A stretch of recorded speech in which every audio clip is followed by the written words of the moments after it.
বিভিন্ন সূত্র মারফত জানতে পারা যাচ্ছে ভারত তার রণকৌশল এবার তৈরি করে ফেলেছে। এই রণকৌশলের মধ্যে জেনারেল ওয়াকারুজ্জামানকে চরম বার্তা দেওয়ার ব্যাপারটি আছে, যেমন ভাবে বার্তা দেওয়া হয়েছিল সেই বিডিআর বিদ্রোহের সময় তৎকালীন সেনাপ্রধানকে, শেখ হাসিনাকে রক্ষা করার জন্য, ভারতীয় হাই কমিশনের কর্মচারীদের রক্ষার জন্য। এবারও সেনাপ্রধান ওয়াকারুজ্জামানকে বলে দেওয়া হয়েছে রাষ্ট্রপতি শাহাবুদ্দিনকে রক্ষার যাবতীয় দায়িত্ব, ভারতীয় হাই কমিশনের কূটনীতিকদের নিরাপত্তা গ্রহণের দায়িত্ব তাকেই নিতে হবে, মানে সেনাবাহিনীকে নিতে হবে। যদি অন্যতা কিছু হয় তাহলে ভারতীয় সেনা ঢাকায় ঝাঁপিয়ে পড়তে দেরি করবে না। ভারতীয় সেনা পুরোপুরি ৩রা জুলাই রাষ্ট্রপতি শাহাবুদ্দিনকে গদিচ্যুত করে নতুন রাষ্ট্রপতি নিয়োগের ৩ নম্বর প্রচেষ্টা, মানে তৃতীয় প্রচেষ্টা শুরু হচ্ছে আজ থেকে। এর আগে গত বছর এই চেষ্টা দুবার হয়েছে। একবার মাঝরাতে রাষ্ট্রপতি ভবন ঘেরাও করেছিল ছাত্র জনতা, গেট ভেঙে ঢুকে পড়ার চেষ্টা করে, কিন্তু সেবার সেনাবাহিনী তৎপর ছিল এবং নিরাপত্তা বাহিনীর সেই তৎপরতা, তারা লাঠি গ্যাস চালিয়ে এই জনতাকে থামিয়ে দেয়। দ্বিতীয় চেষ্টা হয়েছিল গত ২১শে ফেব্রুয়ারি। সেদিন রাতে রাষ্ট্রপতি প্রথা মেনে ঢাকার শহীদ মিনারে ভাষা শহীদদের শ্রদ্ধা জানাতে গেলে তাকে সেখানেই ঘেরাও করার ছক কষেছিল একাধিক গোষ্ঠী। ঘেরাও করার কারণ যাতে তিনি বঙ্গভবনে ফিরতে না পারেন, এমনকি প্রয়োজনে তাকে মেরে ফেলার ছক পর্যন্ত সেদিন কষা হয়েছিল।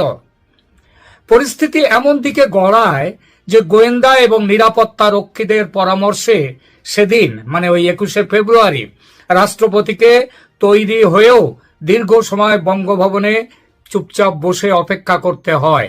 শেষে নিরাপত্তার বহর বাড়িয়ে রাষ্ট্রপতির শ্রদ্ধা জ্ঞাপনের ব্যবস্থা করা হয়।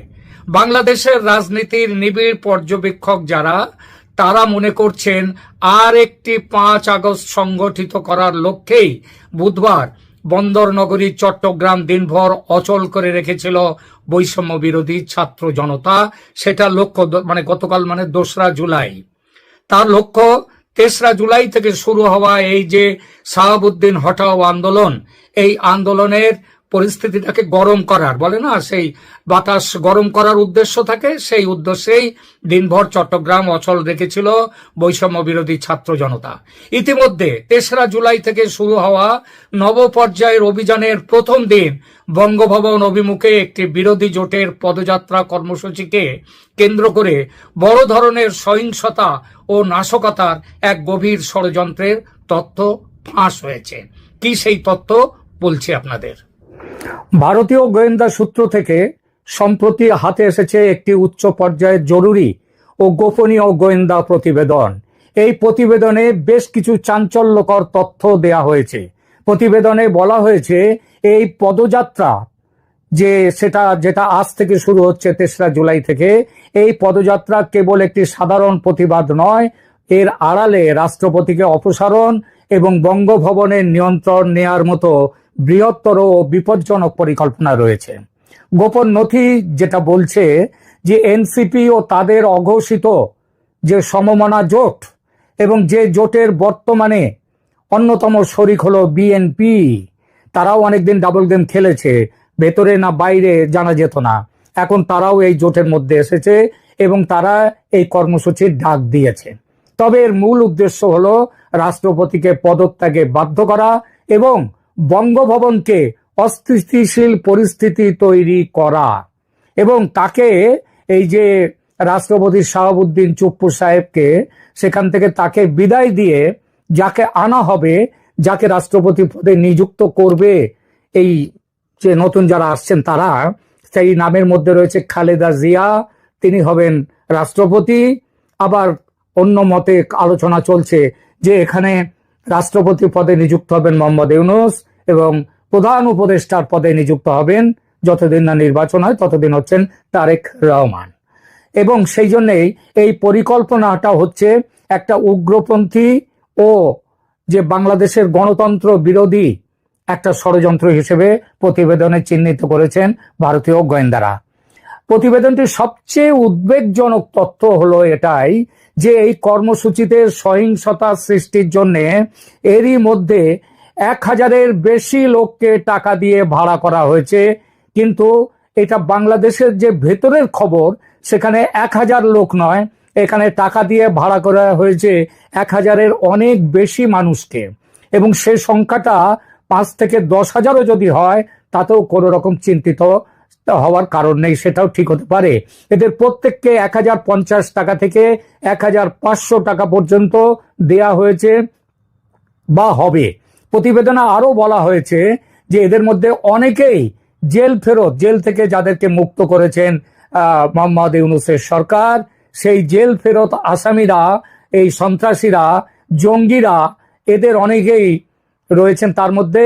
এবং তাছাড়াও আরো যারা এদের বাইরেও বহু রাজনৈতিক সহিংসতায় জড়িত ব্যক্তিদেরকে আজকের জন্য, আজ যে 3রা জুলাই যে অভিযান হবে, সেই অভিযানের জন্য তৈরি রাখা হয়েছে। গোয়েন্দা সূত্র পাওয়া নথি অনুযায়ী আন্দোলনকারীরা কর্মসূচির দিন কিভাবে কি করবে সেই ব্যাপারটাও তারা যেভাবে প্রস্তুতি নিয়েছে, সেই প্রস্তুতির কথাও বলা হয়েছে। তাদের কাছে থাকবে, তারা কেউ অহিংস থাকবে না, তারা সবাই সহিংস থাকবে। এবং যেভাবে ওই 5ই আগস্টের পালাবদলের সময় 4 আগস্ট 5ই আগস্ট যেভাবে মানে গুলিগোল্লা চালানো হয়েছে, তাদের নিজেদের মধ্যে থেকে গুলি চালিয়ে নিজেদের লোককে মেরে সেই দোষ চাপিয়ে দেওয়া হয়েছে তৎকালীন সরকারের ঘাড়ে, সেই ব্যাপারটাও হবে। এদের কাছে ককটেল থাকবে, হাতে তৈরি বোমা থাকবে, ধারালো অস্ত্রশস্ত্র থাকবে। গোয়েন্দা সংস্থাগুলো ইতিমধ্যে এই বিস্ফোরক ও অস্ত্রের ভান্ডার কোথায় কোথায় আছে সেই জায়গাগুলো শনাক্ত করেছে। কিন্তু শনাক্ত করা আর শনাক্ত করার পরে ব্যবস্থা নেওয়া এই দুটো এক জিনিস নয়। ব্যবস্থা আদৌ নেওয়া হবে কিনা সে নিয়ে যথেষ্ট সন্দেহ আছে। পরিকল্পনায় একটি ঘৃণ্য ব্যবস্থার কথাও জানা গেছে। সেটা হলো অভিযানের সামনে রাখা হবে নারীদের, মেয়েদের মানব ঢাল হিসেবে ব্যবহার করা হবে। মিছিলের সামনের সারিতে নারী রাখা হলে নিরাপত্তা বাহিনী, সেটা পুলিশ হোক বা সেনাবাহিনী হোক, লোক দেখাবার জন্য তো একটু গুলিগোল্লা চালানোর দরকার হয়।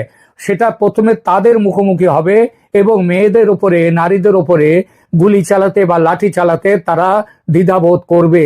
সেই জন্যে চিন্তা রাখা হয়েছে। অনেকদিন আগে শুনতাম যে ভারতে যখন মুসলিম শাসকরা বিদেশ থেকে এসে ভারত দখলের চেষ্টা করত, লড়াইতে তারা সামনের দিকে রাখতো গরুকে। কারণ গরু হচ্ছে হিন্দুদের, পুজো করে গরুকে, হিন্দুদের কাছে গরু হচ্ছে গোমাতা। সেইটা করে তাহলে যাতে এই গোমাতাকে হত্যা না করতে হয়, তার জন্য হিন্দু সৈন্য তারা চুপচাপ থাকতো।